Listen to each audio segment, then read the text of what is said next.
Hello and welcome to part 2 of No Really, What the Actual F*** Are We? I promised I would get right into a physically grounded, no poetry, no fudge factor, scientific explanation for what the actual f*** we really are. If you want to jump right to it, skip to the chapter in this video called The Grounding. And while you're mousing around, please like and subscribe. There, for the first time I said it at the beginning, not the end of my video. Good thing, because this one's a long one. Reading the comments on my last video, I realized some folks still don't get what I mean by an explanation for what we are from the physical ground up.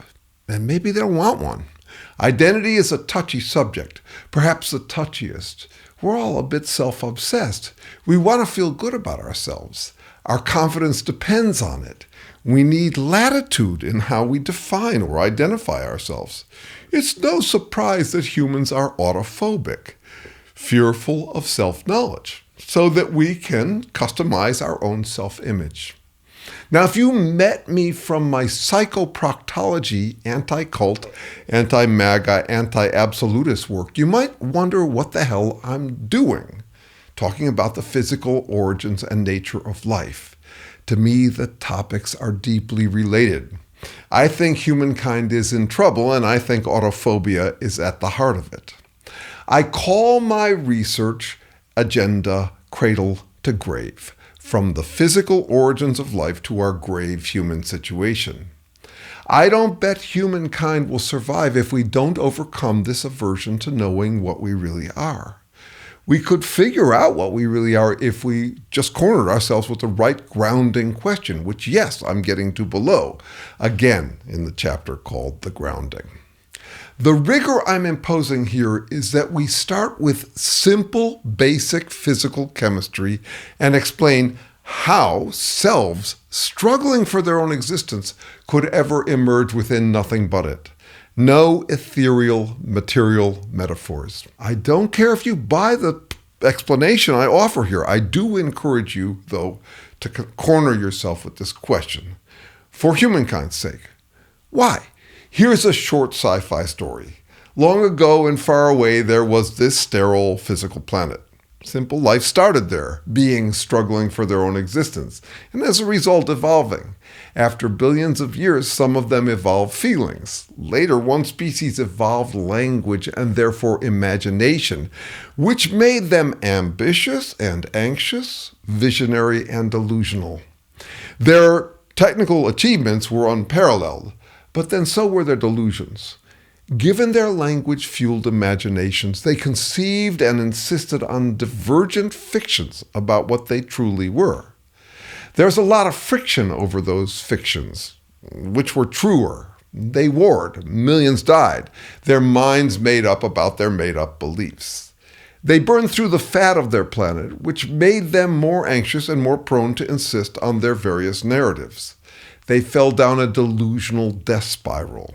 Their reality got harder and harder, which compelled them to escape further and further into their self-deluding identities. Their civilization went extinct, snuffed out by their imaginations gone wild, collective brain farts. So it goes. With life, the instinct to survive is strong. With language, the instinct to alleviate fear through self-flattering self-idealizations is stronger. They died of wishful thinking. Whenever I mention trying to figure out what we really are, I get 4 basic kinds of comments. Oh, wait, I got one. Let me tell you what we are. Okay, tell me, but cut to the chase. Quick, what is human consciousness? Great, yet another blah, blah theory to add to the heap. You're wasting your time. What we are is an unsolvable mystery. Sometimes I get them all at once. For example, when I told an old family friend what I was up to, he said, "Sounds like you got too much time on your hands, but I'll bite. Tell me what we are, even though it's an unsolvable mystery that was solved with quantum consciousness in a Facebook post I saw last week." Like all in one breath. I think that's the autophobia talking. Fear of self-knowledge. Fear of finding out what the actual fuck we are. We've had no resolution because we're ambivalent about getting a realistic answer and because we haven't had a standard by which to judge which theory is more realistic. Even science hasn't had a standard because of those fudge factors, which again I'll try to explain. There are words you can't use about physics or chemistry. You can't say quantum waves, atoms, molecules, energy, or inanimate objects are beings trying to achieve their goals. I mean, you can, and people do. That's animism, like you find in children's books about talking teapots and Pinocchio puppets that want to be real boys. But in a physics class, you can't say the moon wants to move the tides for it or the tide's sake. In physics, there are no beneficiaries. Inanimate things aren't trying to do anything. Yet just down the hall, in a biology or psychology class, you can't help but assume living beings trying to achieve their goals. Okay, so what explains the difference between non-living and living phenomena? I'm saying even scientists avoid that question, instead dancing around it, hopping between two languages. One is the physical sciences matter, not trying to do anything talk. The other is life's selves trying talk. And since we don't have an explanation for trying, we end up using metaphoric talk, as if living motivation is a substance added to material, like willpower is some ethereal material. Like you have a motivation. It's a thing that motivates you to try. You can motivate someone, which is like passing your motivation thing over to them, like it's some kind of invisible basketball. That's what I mean by a fudge factor, some imaginary ethereal material. Such fudge factors make it ambiguous whether we're material machines or ethereal spirits that drive material machines, like an invisible operator operating a piece of heavy machinery. Biologists and psychologists act like make-believe engineers, crafting abstract models of what we are. Their models make it sound like we're robots, but with this ethereal stuff flowing through them. With a straight face, researchers can say that information, which is ethereal, triggers hormone molecules, which are material, which trigger motivations, which again are ethereal, which trigger effort, which is again material. Despite science's glorious progress in engineering solutions to big problems, on the great big question of what the actual fuck we are, scientists are still doing what the religious and spiritual have done all along. There are names for their imaginary ethereal materials sound more scientific. Agent instead of soul, motivation instead of will, mind instead of spirit. But it's still equivocation, dancing between these two languages. Well, no wonder it's so fun to concoct theories. No wonder anyone can have their pet theory and can poke holes in competing pet theories. No wonder people yawn and eye roll at yet another new theory. And no wonder we're inclined to give up on the fool's errand of trying to figure out what the actual fuck we are. Consider these two comments I got on the last video. No. Based on 45 years of meditation and the study of neuroscience, what you really are is only that part of the mind that observes the universe and decides choice. Best wishes. Set aside this commenter's high horse. His pat answer relies on explanations he hasn't explained from any kind of physical grounding. What is a mind? What does it mean to observe? What does it mean to decide choice? Chemicals don't have minds. They don't observe. They don't decide choice. Another commenter offered this. A great man once said that matter is merely energy condensed to a slow vibration. We are all one consciousness experiencing itself subjectively. There's no such thing as death. Life is only a dream, and we are the imagination of ourselves. Do you see the unexplained leap from energy physics to consciousness and then the rush to reassurance that there's no such thing as death and that life is a dream? If you've got or want such pat, reassuring, impressionistic descriptions of what we are, don't waste your time listening to me. YouTube is populated with far more charismatic presenters who will give you a pat spiritual or scientific, poetic explanation for what we are. Some based on 45 years of meditation and the study of neuroscience, some based on what some great man said, all with their ethereal material fudge factors. There are so many different theories and so many presenters excited to tell you theirs.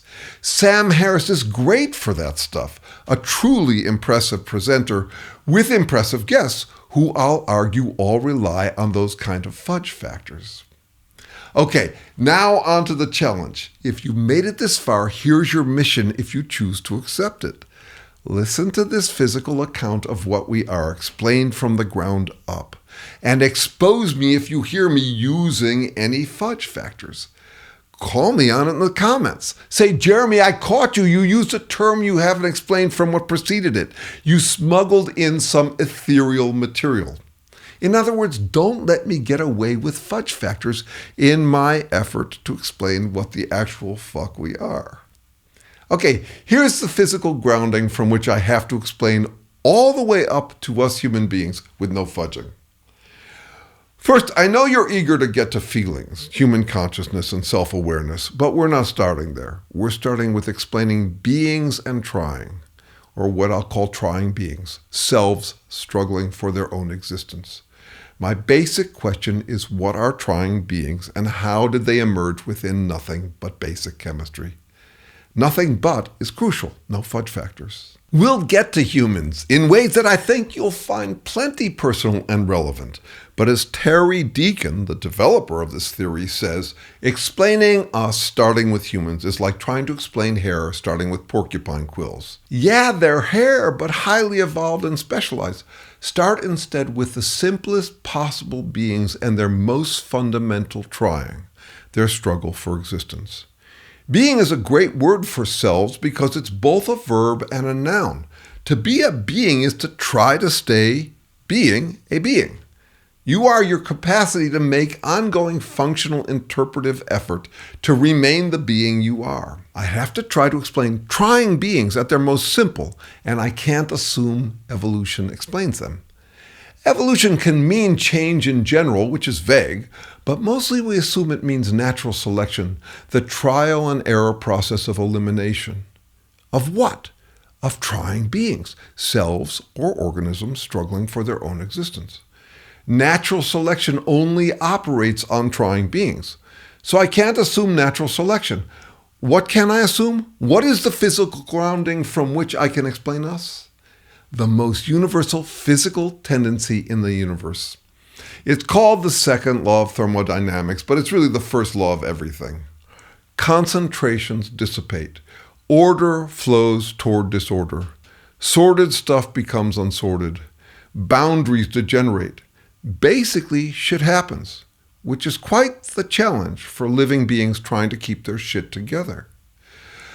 Such enshittification happens reliably everywhere in the universe. The first law of everything, or as an acronym, flow, the inevitable flow toward mess, disorder, dissipation, and degeneration, from which I have to explain beings struggling for their own existence. Flow is not really a law. No governing body imposes it. It's a universal tendency. Everything falls toward disorder for a simple reason. Molecules move around. There are more ways to move away from order than toward it. It's super simple and obvious and doesn't just apply to energy. You see it all the time. Toss a box of aligned toothpicks into water and they won't end up aligned. Pour cold milk into hot coffee and their respective but different concentrations of matter and energy dissipate into each other. The milk and the coffee get all mixed up. It doesn't look all mixed up. It looks like a smooth, lukewarm latte. But zoom in, you'll see that the molecules have gotten all mixed up. Try this for an intuitive feel of flow, or this first law of everything. Mind you, not an explanation for trying beings, but an illustration using them to help you see what's going on in molecule by molecule interaction.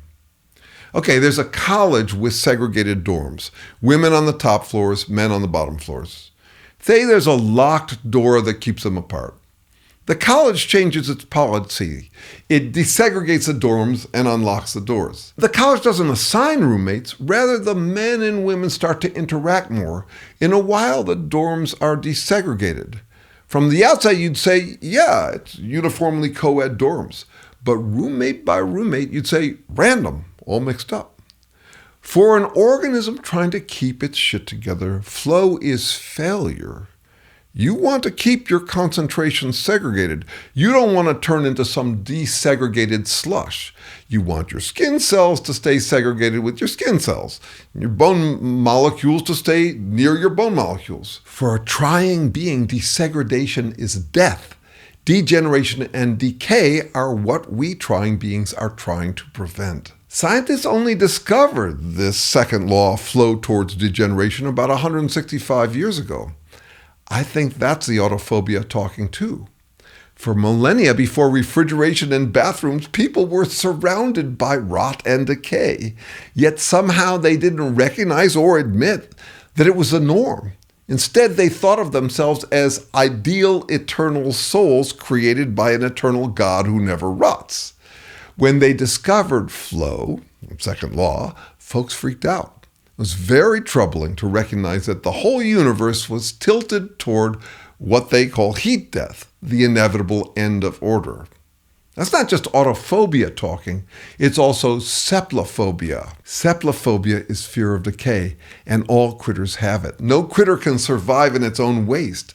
Beer makers rely on that. Yeast dies in its own effluence. We really don't like falling apart. Again, flow, or the first law of everything, is what scientists call the second law of thermodynamics.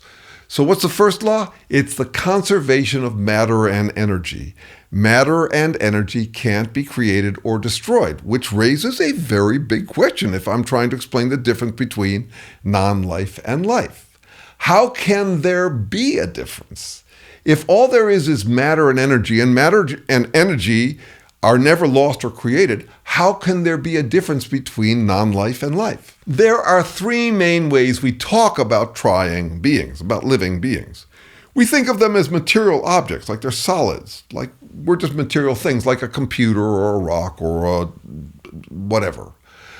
Or we're energy, like when you die, you've run out of fuel, or like your aliveness is some kind of energetic vibration.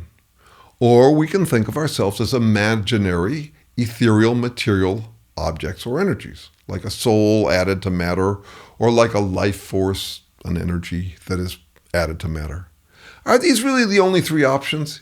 Here I'll make a case that we're overlooking an obvious one. Let me ask you something. How can molecules move around? I mean, if you're a materialist, meaning you believe that all there is in the universe is matter, then the matter would be packed solid and nothing could move. I'm not a materialist. I'm a physicalist. Obviously, the physical universe isn't just matter. There's lots of space between matter. Given that matter is moving around in space, there will be changes in the distribution of matter. Those changes in distribution make a difference to what happens. Simple example, again from human life, just for an intuitive feel.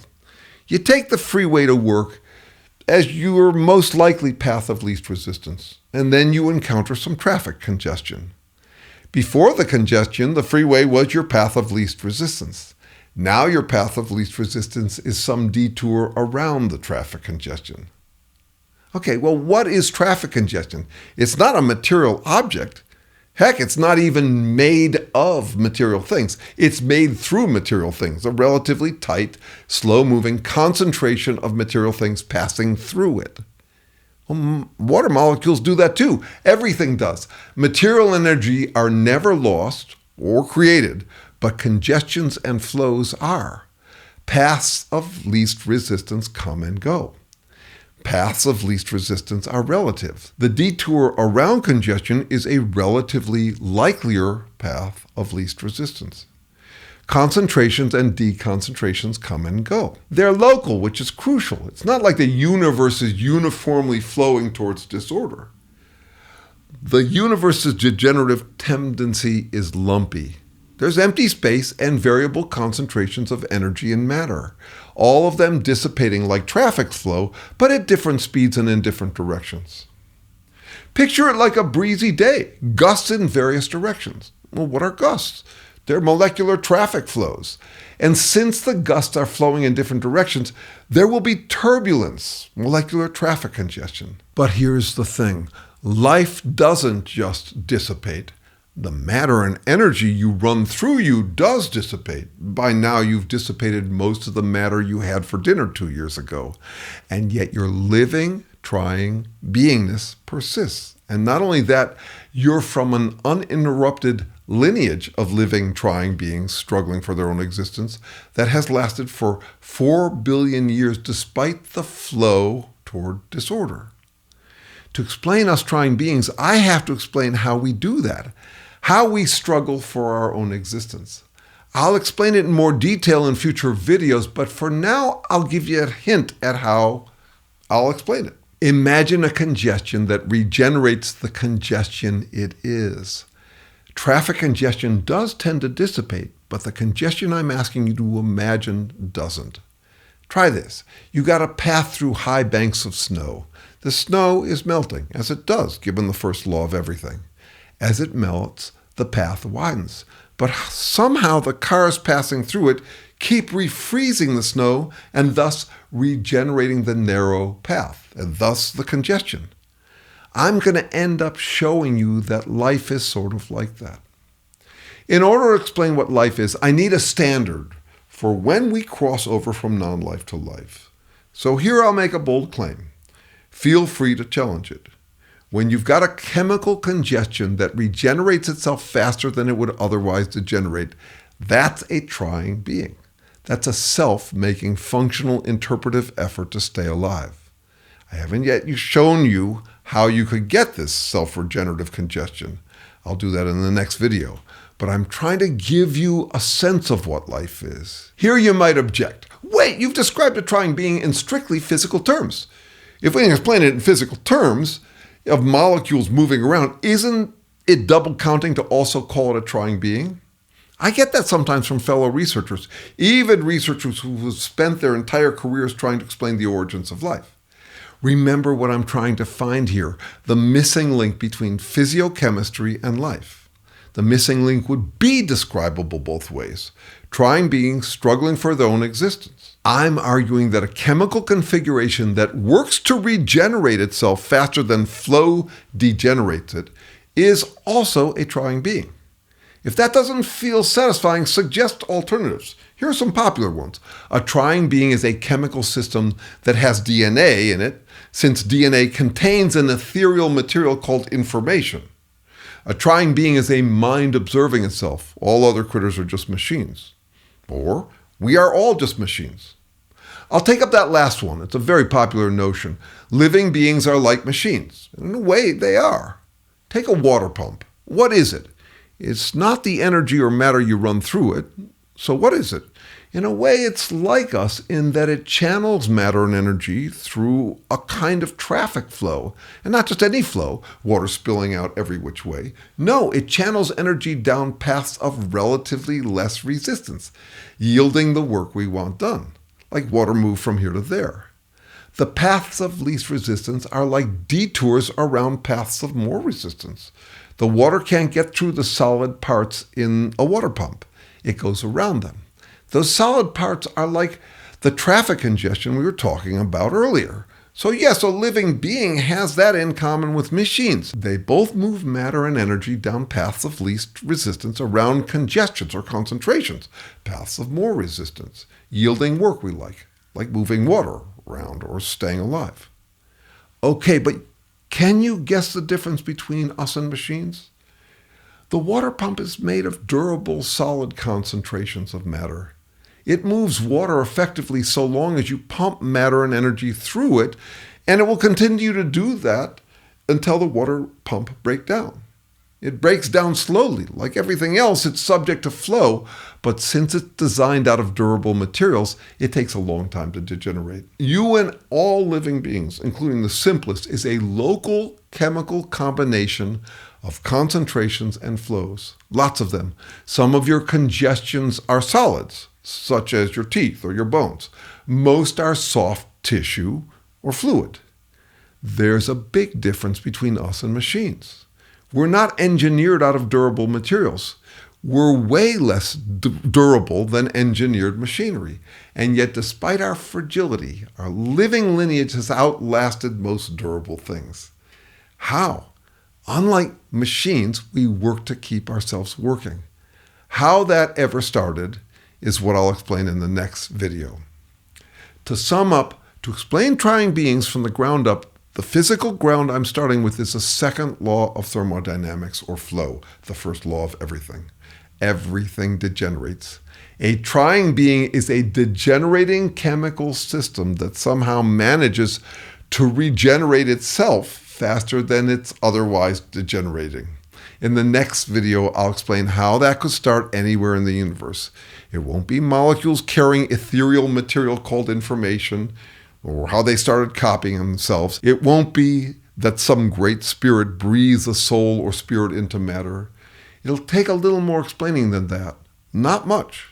It's pretty intuitive, but still a little more work than it takes to do that kind of abstract modeling using ethereal materials, and perhaps more than autophobic folks would want. I'll tell you what you'll get out of it, if you want it. A strictly physical, no smoke and mirrors explanation for things that matter to you a lot.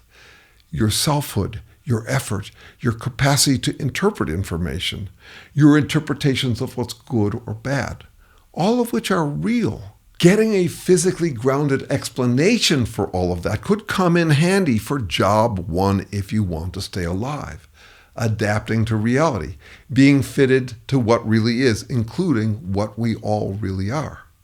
What you won't get is a prescription for how to live or what to do with what you are. I'm not steering towards some moral punchline. That's what those impressionistic fictions are for. I will be able to suggest a way to benefit from whichever fictions you find useful without losing sight of what the actual fuck you really are. See you next time. Hey, thanks for wondering with me. Like, subscribe, comment, and one more. Email me for a free trial half-hour strategic consulting session. Not bottomless psychotherapy or pep talk coaching, but cut to the chase, help navigating your next moves on anything, but especially on getting your mind back from some nagging doubt or some jerk who keeps jerking you around. Thanks.